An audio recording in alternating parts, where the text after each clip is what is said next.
All right, going to be converting my dirt bike to a supermoto so I can ride it legally on the street. All right, first I'm going to put on a radiator fan to help keep it cool because we're going to be at stoplights and not always on a track. All right, quick clip of the Tusk universal kit going on my KX450F.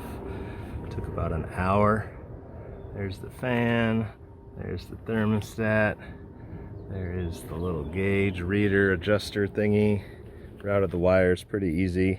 Had to pull up the gas tank, follow the harness, use zip ties. Now all I gotta do is connect these.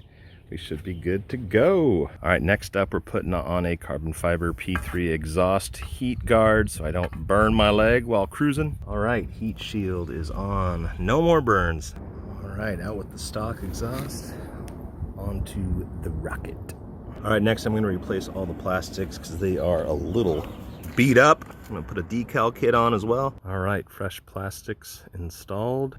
All right, next we're gonna be doing some headlights and some turn signals. All right, almost legal. 2 headlights, turn signals, throwing on some custom graphics. All right, graphic kit installed. All right, headlights are working and are bright, as well as the turn signals.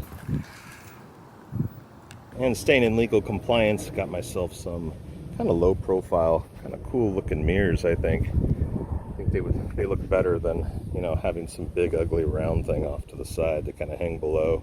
A little stealthish. And last but not least, some Warp 9 Supermoto street wheels and tires. All right, Supermoto wheels have been installed. Took about an hour and a half to get the wheels on. The rear wheel was a little bit of a pain because of the sprocket, but we managed. All right, this sucker is ready for the street, legally, somewhat. I couldn't do the extra wide tire just because it wouldn't clear with my the swing arm for my KX450, but it's still pretty wide. Should work out well. Well guys, I hope you enjoyed my supermoto build on my KX450.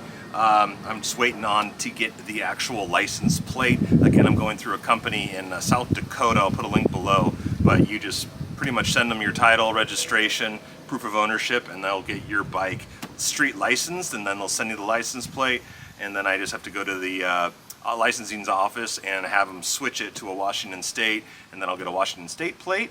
And because I have, you know, headlights, turn signals, horns, all that stuff, I'll be street legal. So please let me know what you think in the comment section below, and we'll see you in the next video.